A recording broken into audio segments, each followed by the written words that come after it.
just record these or whatever and figure out how to edit. That way I can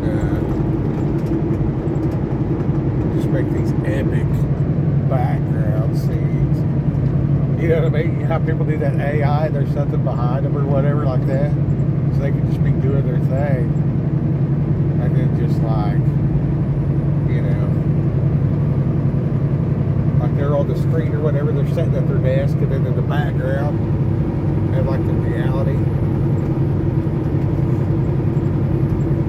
They're just this epic drive. You'll have a religious experience out here. This is part of the driving. This is the part that people don't see.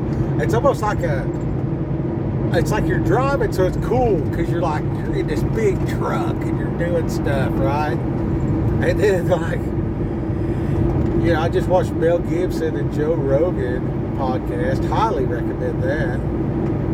And then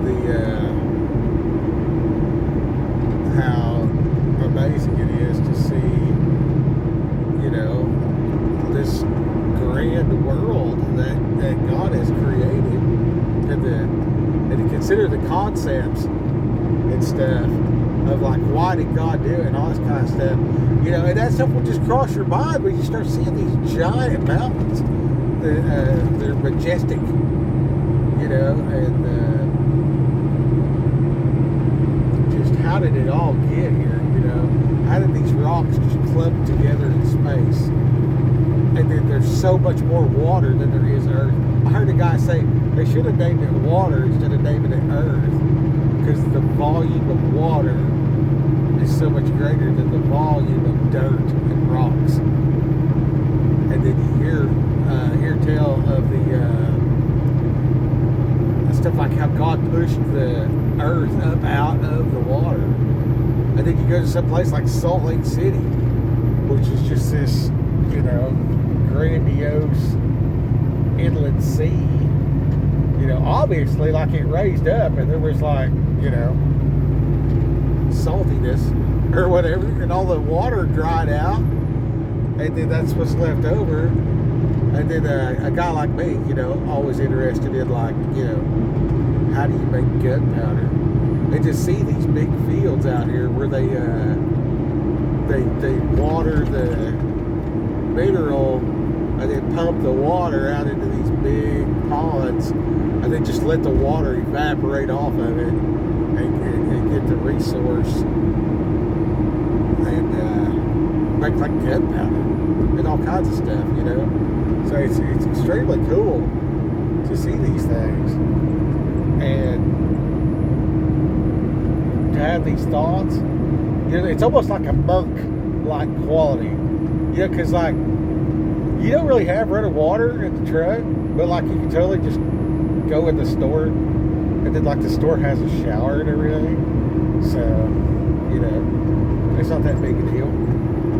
And then to be in a place like this, I guess the sign said this is Virgin River Canyon, you know, like it's untouched. It's you know, it's epic, you know, and on a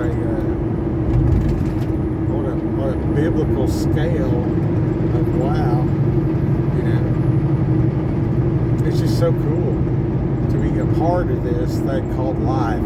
It's so cool to be a, you know, like, I think I got like diapers in the truck, you know what I mean? So like, I'm driving, and sometimes I'll consider, you know, what am I hauling and how's that going to impact people's lives, you know? And like, you know, baby butt covers are a modern thing that is very helpful in raising children, you know, and taking care of them, you know. So semi-load and diapers, you know, I think some are for young, some are for old, and these people will have comfort, and they will be taken care of, you know. And I'm going to LA, and LA's all on fire, you know. And I had this weird thing where, like, I just started coughing last night, just coughing. I just woke up with like this raspiness in my lungs, and I just coughed and coughed and coughed. And it's like God was preparing me you know, and then like I watch this thing and they're talking about, you know, over oxygenating and how that's, you know, healing and all this kind of stuff. And I was considering, I was like, man, the smoke and stuff, that's got to be bad for you or whatever, right? So I'm like, I need to get another air filter for the truck type of deal, right? And I got my little kit for, you know, aerial stuff. Look how big that is. Isn't that awesome? So, I mean, that is just awesome right there. Look how big that is. It's a trip, boy. It is. So the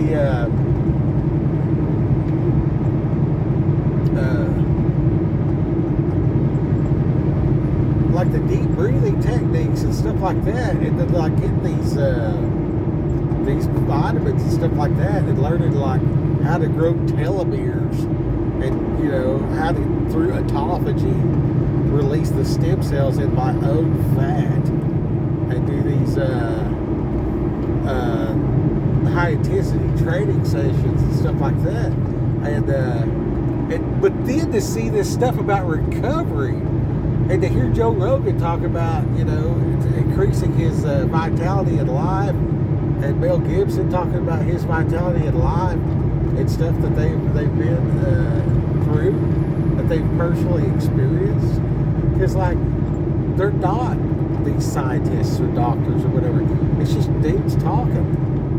You know what I'm saying? And I got such a respect for that. Like it's so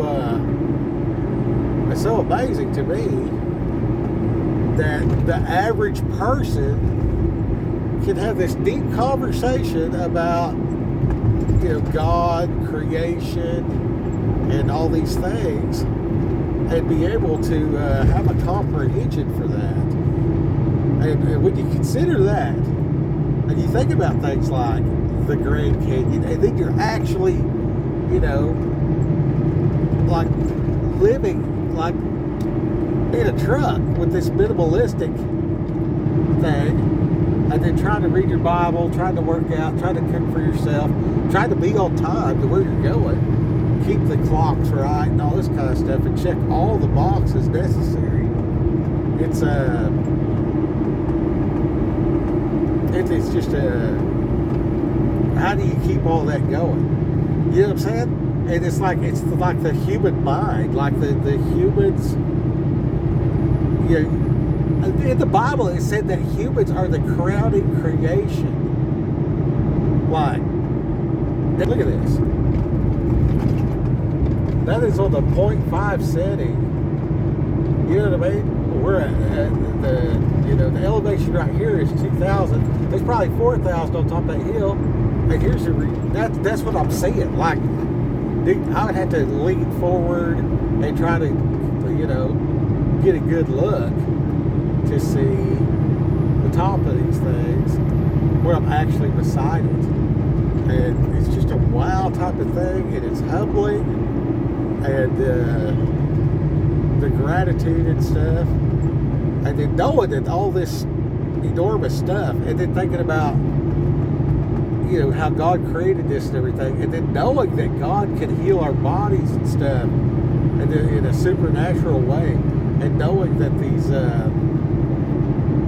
you know, these people, you know, they try to capitalize on like medicines and stuff, and that's great, you know, but it goes too far with the greed, and then they won't tell you about the free treatments and cures. They just want to keep giving you these patented chemicals or whatever to make money, right? And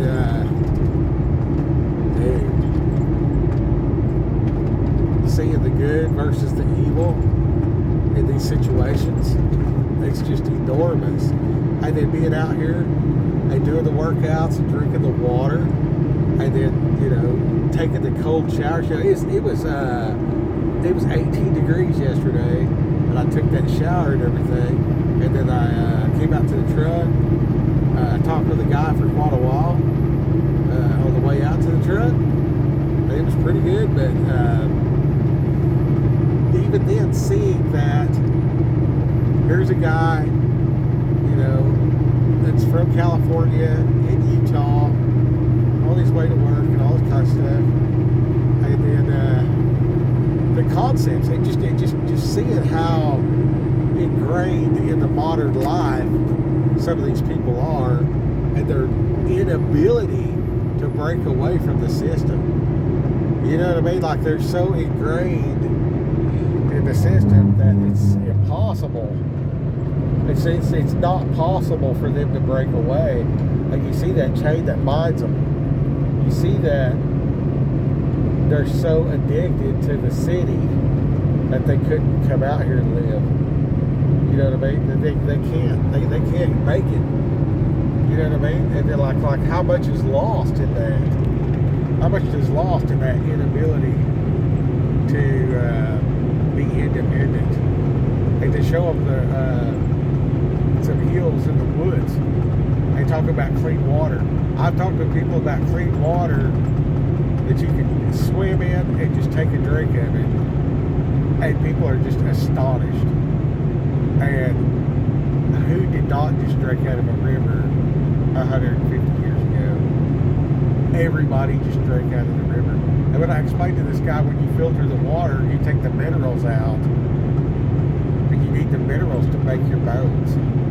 So, like, you should probably boil your bones when you eat a steak or whatever, and then drink that water, that bone broth, you know, and like a sip of it, like 3 times a day, every day of your life, to make up for that, you know. That's just like a practical thing a guy can do, you know. Like a fella can really do that, you know. I mean, it's extremely inconvenient. But the way God set it up, you'd just be drinking out of the river. You just have a well that you can drink out of, and you know whether or not it was good because of the way it tasted. like the intricacies of your taste buds. When you put a little butter in a skillet, and you saute some onions, and then you cook a steak, and you bite into that, and how great that tastes. You know what I mean? And then, like, when you eat these other things that, I mean, it tastes like you're eating plastic, or like you get, you know, you go through the drive-thru or whatever, and like you take a bite of this thing, you're like, man, I might as well be eating the box the burger came in. And then me being a truck driver and realizing that these things are full of cellulose and stuff, which actually is like boiled wood. So it's like, I remember Mom made a meatloaf, and then now this thing, you know, you go to some of these places and it's like 100% beef. It's like, well, what's all the rest of this other stuff? And then the lies due to the greed and blah, blah, blah. And get back to cooking in the truck. Get back to this monk style way of living. And, you know, the peace and the meditation and all this other kind of stuff. But you're doing it in the truck at 70 miles an hour. So there, on the other hand, like, we just drove through a canyon. You know what I'm saying? And now, granted, I was driving a lot. Well, I was following the speed limit. But man, I drove through that thing with the cruise. I was in the Seahorse, which is a W900, driving for Stout years ago. I drove through that canyon with the cruise set at 78 miles an hour in a 55, fully loaded in the snow. You know, and just drove right down through there, just to get it. You know, and they lived. So, you know, I'm gonna put this on the CDL playlist because this is some more reality of driving. You know, like, I got up, I pulled into the fuel island so I could see real clear to do all my checks and my pre-trip. Got my cup of coffee, got out here, got to driving. I listened to, you know, the last hour and a half of the Joe Rogan, Mel Gibson podcast while I'm driving. It quit just about the time I come across the Arizona line, and then now here we are. You know, and this is on the camera that attaches to my hat. So this is like it's some kind of generic GoPro. So this is not like you know, don't drive down the road filming stuff with a telephone. That's not what I'm doing. I have an attachment on my hat. I don't know how to edit, or I would like show the attachment with a different camera right now. But I don't know how to edit stuff because I mean I'm so much. I got a lot going on. So, but there you go, guys. This is a nice little deal. You know, if you want to take this footage, any of it, and use it for a background to, you know, ponder the things of goodness, wisdom, and grace, cool. You know, if you want to, you know, do some type of whatever with the film and overlay and take my voice out of it, hey, that's great. That's great. You know what I mean? You're welcome to it. And that's what's going on. All right, Rock Hill, y'all. Go get them.